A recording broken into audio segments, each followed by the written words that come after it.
The Lindberg Line. Lindbergh was a Chicago-based company that eventually moved to Skokie, Illinois.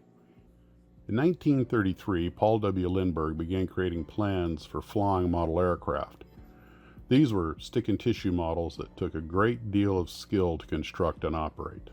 Some of his planes appeared in Popular Aviation magazine. The magazine wrote articles with a list of materials and instructions on how to construct these flying aircraft. It also advertised them for sale. By 1935, Lindbergh had his own kits for sale.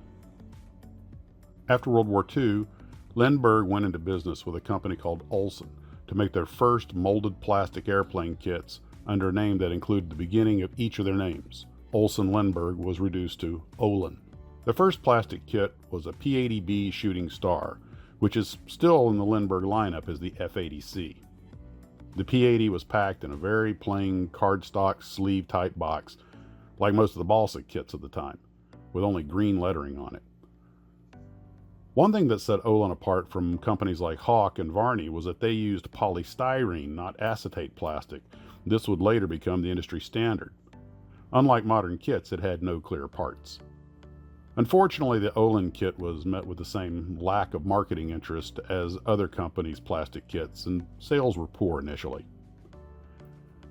Somewhere around 1948 or 49, Olin was able to buy molds from some of its competitors, including Empire's mold for the 1/48 scale Stinson and Varney's airplane molds, as they wanted to focus on trains. Olin replaced the ex-Varney items' wooden parts with molded and vacuform plastic ones, like the hulls of the PT boats and the LST. Olin also added Piper Cub, Republic CB, and 6 small racers at the time. Sales were still lagging as hobby shops did not really care for the plastic kits. They didn't fly and were seen by many people as little more than toys. Then in the summer of 1951, Revell's highway pioneers were picked up by Woolworth's department store.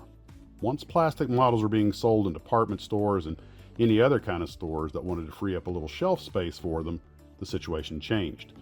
Now the hobby shops had to take note, as everything from 5 and dime stores to pharmacies and department stores were making a little extra money selling plastic models. A survey in Boys Life magazine in the 50s found that 4 out of 5 boys who responded listed plastic model building as a hobby. Once plastic kits were marketed in a few mainstream stores, they began to sell very well, and to people other than hardcore stick and tissue builders. Now the companies needed to grab the buyer's attention. They needed visual shelf appeal. This led to ever more incredible box art. People like Ray Gradecki, and I apologize if I'm saying that wrong, were the first to join the new world of model box artwork. Ray had done full color work for Olin before. His contribution to the Lindbergh Line box art was, well, prolific to say the least. Ray had been an artist before World War II, and when he went in the Army, they used him to make cartoons for training manuals, as well as some more serious art, such as this self-portrait. By the 1950s, Olson was out of the picture, and the company was renamed Lindbergh. The main subjects of the kits were vintage and modern aircraft, military vehicles, passenger airliners, and ships, and in 1955 he even introduced a somewhat whimsical UFO. Well, whimsical by today's standards. In the late 50s, Cellovision was introduced as a packaging innovation. Large cellophane windows allowed customers to see the molded plastic parts inside the packages, but it didn't really help the sales, so it was pretty short-lived. Some flying models managed to remain available well into the 50s, with the last of these being made of vacuform styrene. Gordon Varney was a speaker at a hobby trade convention in 1953, where he said that anyone who did not jump aboard the hobby bandwagon would be left in the dust. Lindbergh had no intentions of eating anyone's dust, and by 1955, their catalog had a wide variety of kits ranging from planes and ships to many types of cars, and the brand was still expanding. In the 1960s, Lindbergh introduced both HO model trains and 124 scale automotive kits, including then many modern hot rods. Most of these kits included electric motors, which takes us to our next issue. These were kit motors that came unassembled, which proved difficult for both novice and experienced alike. These motors were put in many of their kits for years to come, but it was rare to find someone who could get one to work. These were the parts in the instructions, and I only ever got one of them to work, and then not very well. About now, the 1/32 scale hot rods and 1/8 scale Ford Roadster hot rod and dragsters also appeared. The Ford would be reissued in many versions over the following years. They were actually very nice kits. A brief entry into slot car racing was tried, but Lindbergh had the same poor results everyone else had, so it was pretty short-lived. In the 60s, the Mini Lindy series included plastic cars and trucks in 1/64 scale. In the 1970s, Lindbergh acquired tooling from a New York company, Palmer Scale Models. This line was an attempt to compete with AMT and MPC. Later in the 70s, another company, Pyro, got out of the business and Lindbergh acquired their tooling. Amongst Pyro's many toolings were molds for dinosaurs. Some new Lindbergh kits also appeared, including 1/32 scale kits of then current cars.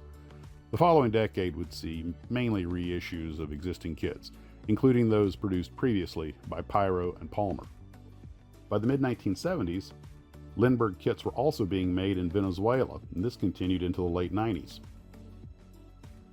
In 1979, Lindbergh Products, which had moved to Skokie, Illinois, got a little bit into politics in a way.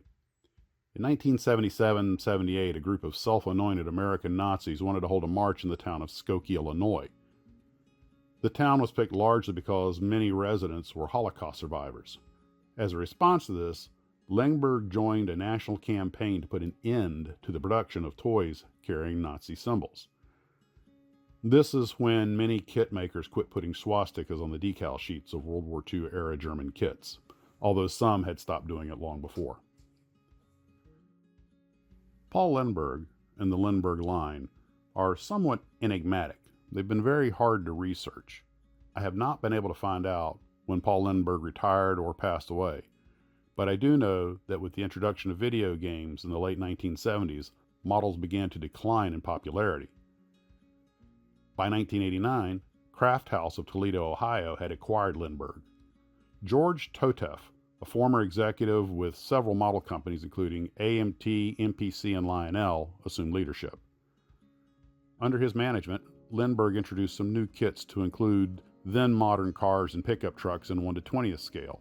In 1996, they introduced 1/25 scale cars, the first of which was a 1964 Dodge. With these fully detailed car kits, Lindbergh sported a product that was on par with the competition. The first version of the Dodge, Color Me Gone, was no doubt selected because it was owned by the late Dick Branster, who was Toteff's longtime friend and occasional business partner. Lindbergh's automotive subject matter consisted of cars from the 50s and 60s, as well as a current Ford Crown Victoria police car, while reissues of older items also continued. Lindbergh also put out a 1934 Ford pickup, which was actually the former AMT kit. Apparently, there's a bit of a story behind this. AMT sent the molds to a tooling shop to be repaired, but their parent company, Ertl, decided it wasn't worth the cost. The toolings were then acquired from the shop by Lindbergh, who did put the model back into production. Other toolings were also acquired, including the remains of IMC, or the Industro-Motive Corporation, which had at one point been owned by testers. Lindbergh continued to expand their catalog, including in 1995 when they released a 7.5-inch tall, 12-inch long Godzilla made from their own new molds. After the turn of the century, Lindbergh offered several versions of a tester's kit, the 1/24 scale Dodge Charger, in their own packaging, and later also offered it in several police versions. Other new tooling included a series of mid-30s Ford-based designs, again first produced for testers, then offered under the Lindbergh name. In 2006, Lindbergh was obtained by J. Lloyd International, who had also acquired Hawk. They tried to introduce some large-scale format kits, such as a 1/200 scale Graf Zeppelin aircraft carrier, but they never made it into production. On the 1st of February 2011, George Toteff, who had been an executive at AMT, MPC, Lionel, and Lindbergh, passed away.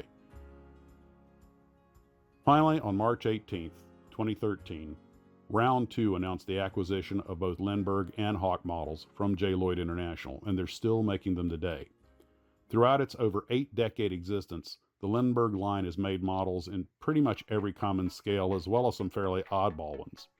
These include 2-to-1 scale, 1-to-1 scale, 1-to-8 scale, 1-to-12 scale, 1-to-16 scale, 1-to-19 scale, 1-to-20 scale, 1-to-22 scale, 1-to-24 scale, 1-to-25 scale, 1-to-35 scale, 1-to-38 scale, 1-to-64 scale, 1-to-87 scale or HO, 1-to-96 scale, 1-to-125 scale, which makes sense for larger ship models, 1-to-144 scale, 1-to-200 scale, and of course, 1-to-245th scale.